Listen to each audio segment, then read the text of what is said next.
Saudações, rapaziada, professor Bozano aqui contigo em mais um encontro, tá? Agora iremos falar da Lei de Abuso de Autoridade. É uma legislação bem tranquila, né? Aqui com a resolução de questões a gente já vai chegar nos principais tópicos dessa lei, tá bom? Mas também deixa o dever de casa aí que você faça a leitura da legislação lá no e-book de teoria, né? Simulados comentados, mini simulados, todos esses materiais estarão sendo aí agregados na plataforma. Beleza? Lei de abuso de autoridade, você já entende que a autoridade abusou do seu poder. Lei de abuso de autoridade. Né? Você não precisa ser muito inteligente para entender que uma autoridade se passou, uma autoridade abusou. Abusou como? Cometeu crimes funcionais dessa lei de abuso de autoridade, tá? Crimes funcionais, professor, quer dizer que só o funcionário público pode incorrer nessa lei? Não, o particular também, quando em coautoria, quando sabe da qualidade do funcionário público, né? Lembre lá o que diz parte geral do Código Penal, que a gente vai estudar mais para frente, né? Não se comunicam, né, as circunstâncias de caráter pessoal, salvo quando elementares do tipo legal. O que quer dizer isso, né? Vai comunicar com abuso de autoridade as condições de caráter pessoal? Sim, quando um camarada souber que o outro é funcionário público. Aí incorre em coautoria o particular. Mas, via de regra, tá? O particular sempre, o funcionário público sempre vai ser o sujeito ativo da conduta, tá? A gente vai resolver as questões e na medida da resolução a gente vai comentando, beleza? Olha lá o que diz essa primeira questãozinha. Em relação à lei de abuso de autoridade, que prescreve crimes funcionais e dá outras providências, assinale a alternativa incorreta. Alternativa A. Será admitida ação privada se a ação penal pública não for intentada no prazo legal, cabendo ao MP aditar a queixa, repudiá-la e oferecer denúncia substitutiva, intervir em todos os termos do processo, fornecer elemento de prova, interpor recurso e a todo tempo, no caso de negligência do querelante, retomar a ação como parte principal. Sim, isso aqui está correto, é o que diz na lei de abuso de autoridade. Cabe a ação penal privada subsidiária da pública, quando essa não for intentada no prazo legal. Isso aqui é para a lei de abuso de autoridade, isso aqui é para qualquer outra lei penal de ação penal. Tá bom? Fechou? Quanto a isso aqui, não tem caô. B. As condutas descritas na lei de abuso de autoridade constituem crime de abuso de autoridade quando praticadas pelo agente com a finalidade específica de prejudicar outrem ou beneficiar a si mesmo ou a terceiro, ou ainda por mero capricho ou satisfação pessoal. Sim, é isso que diz a lei. A lei de abuso de autoridade, o camarada ele abusou do poder ou por um capricho pessoal ou para satisfazer a si ou a outrem. Outra coisinha da alternativa A que eu lembrei, tá? Todos os crimes aqui da lei de abuso de autoridade são de ação penal pública incondicionada, tá? E via de regra todos aqui são crimes de menor potencial ofensivo ali, que a pena máxima é até 2 anos. Existem algumas exceções, tá bom? Beleza? Vamos seguindo. Faz coisa julgada no âmbito civil, assim como no administrativo disciplinar, a sentença penal que reconhece ter sido ato praticado em estado de necessidade legítima defesa, estrito cumprimento de dever legal ou exercício regular do direito. Isso cometeu alguma dessas figuras típicas aqui da lei de abuso de autoridade, mas mediante uma excludente de ilicitude, tá? Você não vai ser julgado, você vai ser absolvido nessa situação, né? Exclui ilicitude de conduta. Tem uma aula de direito penal já na plataforma, excludentes de ilicitude, que a gente fala sobre isso, né? Figuras típicas que são cometidas sob uma excludente de ilicitude. É como se não tivesse cometido, tá? Beleza? E lembrando que ele quer incorreta, seguindo o baile. constitui crime, com pena de detenção de 1 a 4 anos e multa. Invadir ou adentrar clandestinamente, astuciosamente ou à revelia da vontade do ocupante, imóvel alheio ou suas dependências, ou permanecer sem determinação judicial ou fora de condições estabelecidas em lei.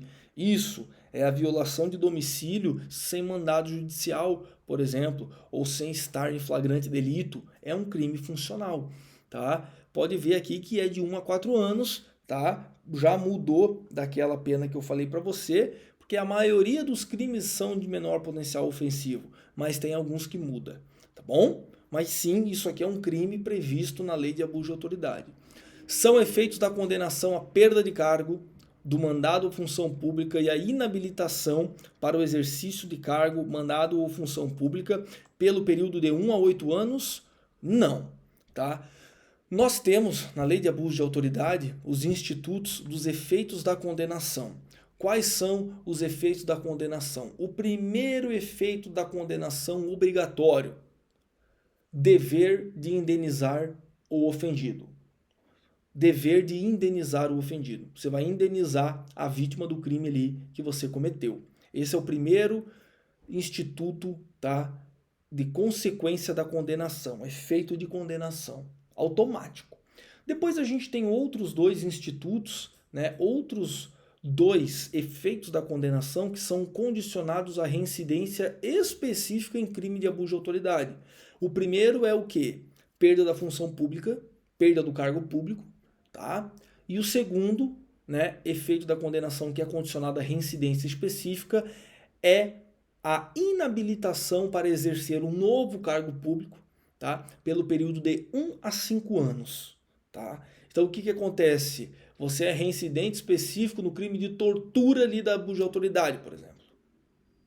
Você vai tomar ali uma perda de função pública e o magistrado ele ainda vai fundamentar na sentença que você vai ficar ainda inabilitado para exercer qualquer outro cargo público pelo período de 1 ano, por exemplo, tá? Ah, professor, mas é vereador, não tem nada a ver com polícia. É cargo público inabilitado por 1 ano por sentença motivada do magistrado.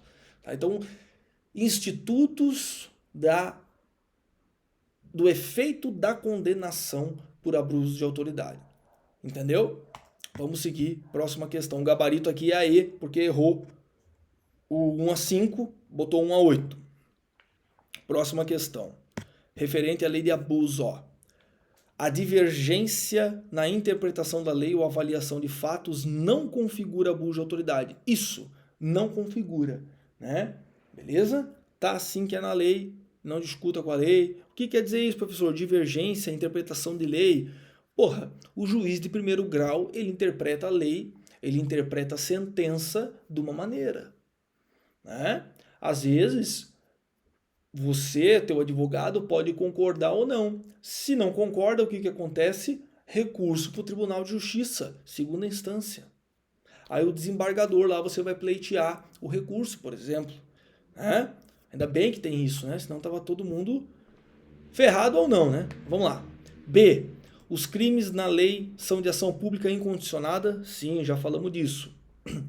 Professor, o que é ação penal pública condicionada, incondicionada? Professor Navroski vai falar isso na nossa aula de ação penal. Ó, C. São possíveis efeitos da condenação, dentre outros. Inabilitação para o cargo, período de 1 a 8? Não, errou de novo. De novo veio e falou em 1 a 8. Tá? Então o gabarito é a C. Tá? D. A perda do cargo, mandado ou função pública como efeito de condenação está condicionada à ocorrência de reincidência em crime? Sim, não automático. Qual que é o único efeito da condenação automático? O dever de reparar dano. Dentre as possíveis penas restritivas de direito, opa, estamos entrando num outro assunto aqui. Tem a pena lá que a gente já viu de um crime ali, né? O crime ali que a gente acabou de ver de violação de domicílio pela autoridade pública, né? Quando não assim legitimado. Qual que foi a pena que a gente viu ali? Uma detenção de 1 a 4. Tá? Professor, mas o cara ele já vai tomar uma detenção de 1 a 4 assim de cara? Não, né? Pode acontecer do magistrado aplicar o quê? substituição de uma pena privativa de liberdade, que são as penas de prisão simples, detenção, reclusão, tá? Pode o magistrado substituir pena privativa de liberdade por pena privativa de direito.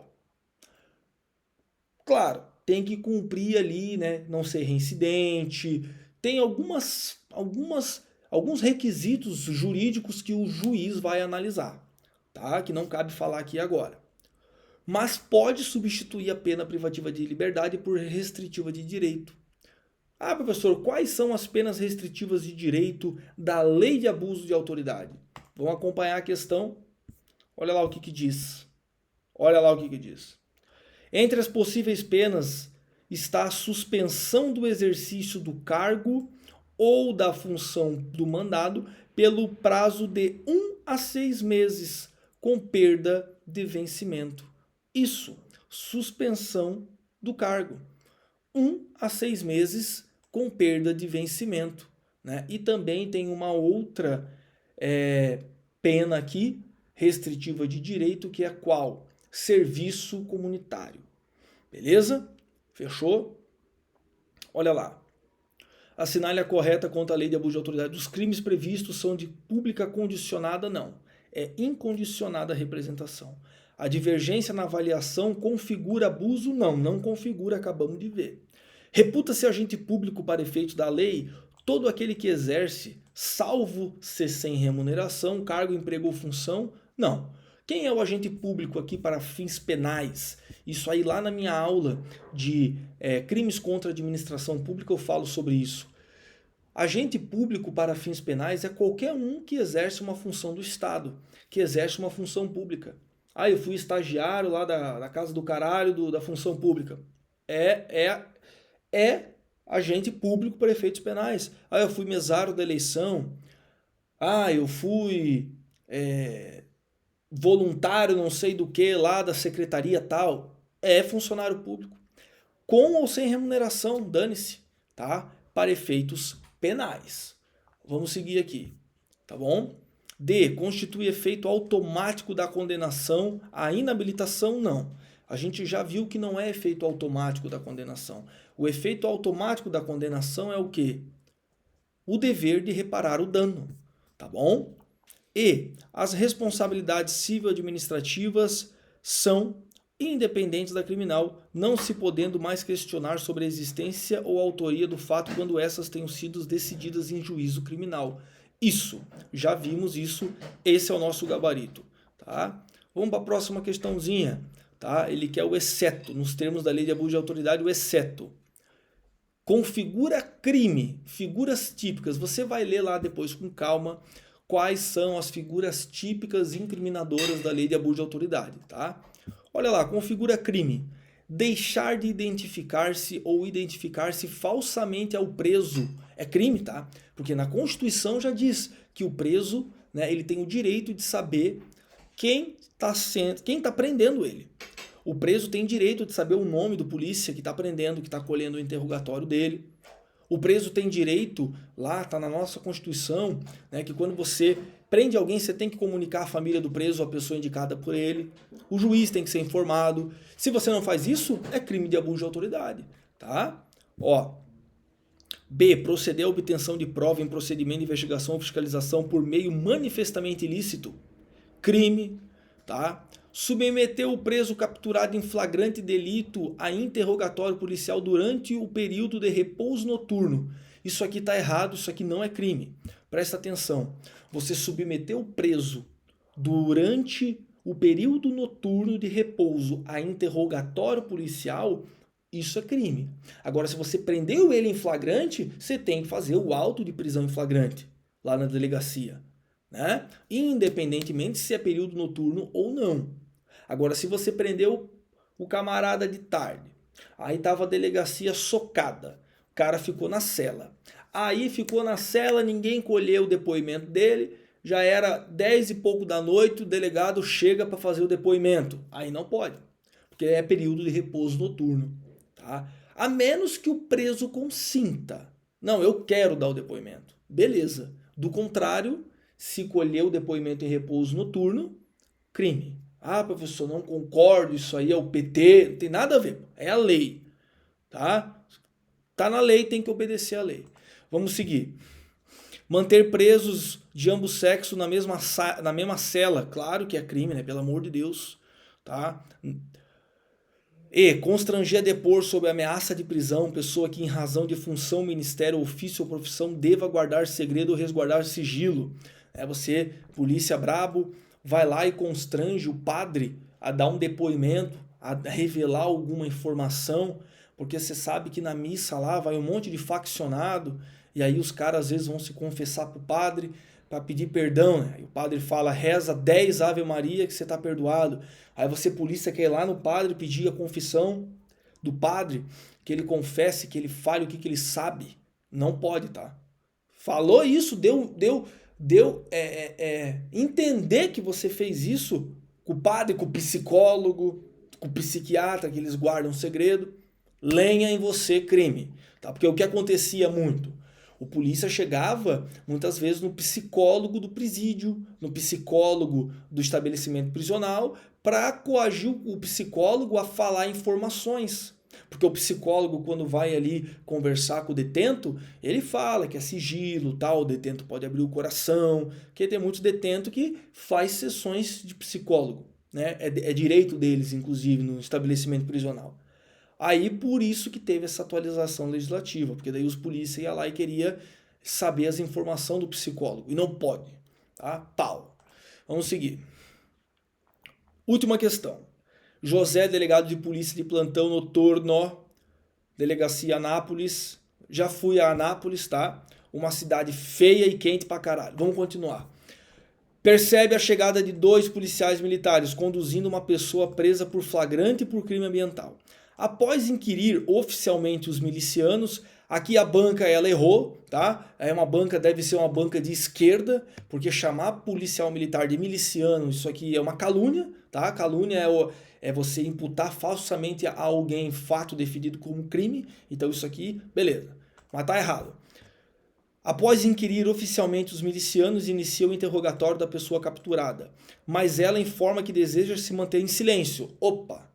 Pessoa quer manter em silêncio, você constrangeu ela a depor, tem crime, eu não preciso nem continuar a questão. Qual que é o gabarito?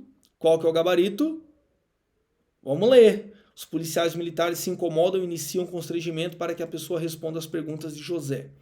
Quando este lembra, José lembra os milicianos que o interrogatório forçado é crime. E aí, José está correto, pois é crime de abuso de autoridade. Prosseguiu o interrogatório. A pessoa que tenha decidido exercer direito de silêncio. Beleza? Vou te dar o dever de casa, tá? As questões aí de noções preliminares introdutórias da lei, tu não vai errar. Que é quando fala ali de penas restritivas de direito, efeitos de condenação, quem é o agente público para fins penais da lei de abuso de autoridade, isso aí tu não vai errar. Isso aí 90% acerta. Agora, o que tu precisa ter um cuidado são nas figuras típicas incriminadoras dessa lei. Por isso, o dever de casa, faça a leitura da legislação, tá? Quais são os crimes em espécie da lei de abuso de autoridade? A maioria dos crimes aqui, tu não precisa ser muito inteligente para saber que é crime. Porra, botar preso do mesmo sexo na mesma cela, de diferentes sexos na mesma cela, constranger alguém a depor que queira exercer o direito do silêncio, né? Violar um domicílio sem consentimento de morador. Isso aí tu não precisa ser muito inteligente para saber que é crime. Mas existem as figuras típicas incriminadoras mais específicas. Tá bom? Faça a leitura da legislação, assista essa videoaula quantas vezes achar necessário e conte comigo. Tamo junto.